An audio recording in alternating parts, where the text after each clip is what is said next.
ရှိကတဲ့ခွန်နှစ်ဆိုပြီးတော့ရှိကနက်ကတစ်လို့ဆင်းတယ်တဲ့အဲ့ဒီတစ်ကတဲ့တစ်ကနက်ကရှစ်လို့ဒီလိုပြန်ပြီးတော့ရိုက်သွားတယ်6အပိနဲ့နော်အဲ့တော့မနေ့က12နာရီ10မိနစ်နောက်ပိတ်ကဒီနှလုံးပေါင်းခြင်းနှစ်တဲ့အဲ့နှလုံးပေါင်းခြင်းနှစ်ကတဲ့266ဆိုပြီးတော့နှစ်ကနက်က4လို့ရိုက်တယ်တဲ့4လို့ရိုက်တယ်ဆိုတော့မနေ့က12နာရီ10မိနစ်မှာဒီလိုပေါင်းခြင်းဒီ4ဖြစ်ရမယ်ဒီမှာ6ကရှိတယ်ဗျာ4ဖြစ်မယ်ဆိုရင်2ထိပ်ဗျာနော်4ရဲ့ပါဝါ9ဖြစ်မယ်ဆိုရင်9ထိပ်ဗျာ4ရဲ့နက်က3ညဖြစ်2 4ရဲ့နက်က2ဖြစ်မယ်ဆို3ညအပိတ်တွေပြောတာနော်3ညအပိတ်ဗျာအဲ့တော့2ခွန်3ညအပိတ်ပါတဲ့2ခွန်3ညအပိတ်2ခွန်3ညအပိတ်ဖြစ်ပါတယ်ခင်ဗျာကျွန်တော်နောက်တစ်ခုပြောချင်တာကမနေ့ကမနေ့မှာတနေ့ကုန်ဒီ9တလုံးရှိပါတယ်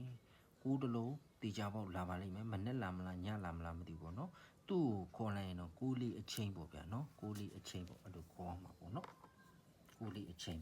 ဟုတ်ပြီအင်္ဂါနေ့4ရက်နေ့အင်္ဂါနေ့နာနဲ့အတွက်9လေးနှစ်ထိတ်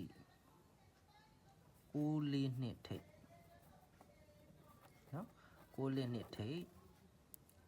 2ခွန်3ညအပိတ်မဆွဲနဲ့ဗျာထိတ်မဆွဲနဲ့အခုထိတ်အပိတ်တိုင်းကိုပဲထိုးကျွန်တော်ဝါသနာရှင်နေပတ်စံရလိမ့်မယ်နော်အဲ့တော့ကျွန်တော်တွဲပြပါမယ်62ပါ62 90ခွန်နော်90ဟုတ်ပြီနော်42 40ခွန်နော်40ဟုတ်ပြီနော်22 20ခွန်20ခင်ဗျနော်ဝါသနာရှင်များခင်ဗျာဒီ9ခွက်ကိုပဲဒေထိုးပါမနေ့က12နာရီ10မိနစ်မှာ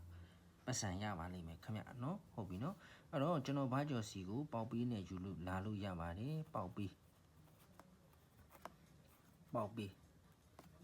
39ခွန်6 136ခွန်6နော်ဘိုက်ပါကိုလာခဲ့ပါခင်ဗျဘူးရင်ပြီးရင်ဘိုက်ပါကိုလာခဲ့ပါကျွန်တော်ပေါက်ပြီးမှာနော်3ခွက်ပေးမှာဖြစ်ပါတယ်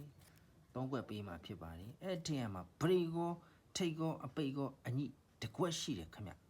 အဲ့တကွက်သေးလိုချင်ရင်လည်းရတယ်ဒါမင်းနဲ့ဒီလာဟိုင်းတဲ့အခါမှာပေါက်ပြီးတကွက်လို့ပဲပြောလိုက်ပါအဲ့တကွက်ကိုပဲကျွန်တော်ပေးပါမယ်ခင်ဗျာ